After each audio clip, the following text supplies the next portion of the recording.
Senate President Vicente Tito Soto III na pag-aralan ng posibilidad na ideklara bilang persona non grata sina Chinese Ambassador to the Philippines Jing Quan at Deputy Spokesperson Go Wei dahil sa kanilang pag-atake sa mga opisyal ng pamahalaan.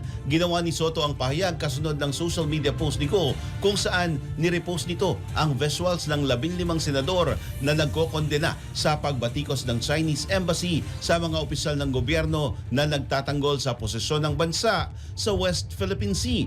Inirekomenda din ni Senate Deputy Majority Leader J.B. Ejercito na palitan na ang katatalaga pa lamang na ambassador ng China sa Pilipinas na si Quan na hindi anya nakatutulong ang mga sinasabi sa tensyonadong sitwasyon sa pagitan ng Pilipinas at China.